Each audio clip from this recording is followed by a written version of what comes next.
C'est pas facile, c'est dur, les résultats viendront, j'espère, avant 2017. Voilà ce que nous a dit François Hollande jeudi lors de sa conférence de presse. Et c'est un président abattu, résigné, voire même un peu en introspection qui s'est présenté devant les journalistes, au point de se demander s'il croit encore lui-même à la politique qu'il défend. Car le président, à mi-mandat, semble trouver le temps bien long. François Hollande avait pourtant un boulevard devant lui pour prendre de la hauteur à l'occasion de cette conférence de presse. Dans le partage des rôles avec le Premier ministre Manuel Valls, chargé de mater les frondeurs, d'annoncer la revalorisation des petites retraites et la baisse des impôts, le président pouvait jouer à fond la carte internationale, un dossier sur lequel il enchaîne les succès et il se débrouille plutôt bien depuis le début de ce mandat. Au lieu de cela, il a noyé finalement sa principale annonce, celle de l'officialisation de l'entrée en guerre de la France contre l'armée islamique en Irak. Une décision qui aurait mérité de plus amples explications, notamment sur le choix de la France de ne pas suivre Barack Obama jusqu'en Syrie ou de ne pas être directement sous commandement américain. Mais voilà, François Hollande a fait un autre choix, un choix qui, une fois de plus, paraît un peu étonnant, une carte qu'il ne joue pas à fond alors que c'était la meilleure.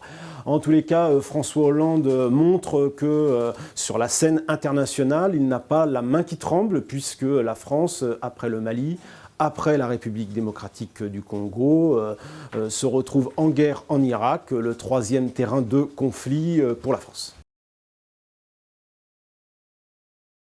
Jamais son impuissance sur la scène nationale aura paru aussi patente que ce jeudi et cette conférence de presse. François Hollande, certes, a cessé de se lancer dans des paris hasardeux sur le chômage, sur la croissance, sur le pouvoir d'achat, c'est déjà ça. Mais en même temps, il a paru très fataliste sur la suite de la conduite de sa politique économique. Le chômage continue d'exploser, pas de nouvelles mesures. La croissance est atone, rien de neuf.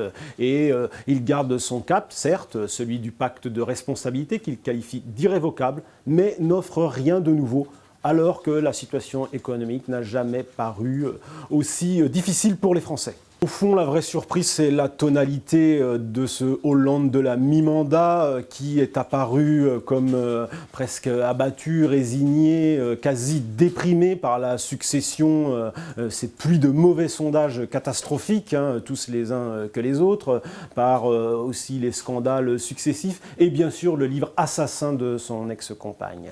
Il n'a bien sûr pas échappé aux questions sur sa candidature en 2017. Il a botté en touche, je suis président, je ne suis pas candidat, du classique dans la cinquième. Mais au fond, on a surtout senti un ton plaintif, un parfum de Bérésina, car François Hollande sait bien qu'il a peu de chances de pouvoir défendre ses couleurs en 2017, tant ses résultats sont pour l'instant inexistants. Et même l'imminence du retour de Nicolas Sarkozy n'a pas semblé le réveiller, comme si au fond, François Hollande se préparait déjà à lui redonner le pouvoir dans un peu plus de 2 ans.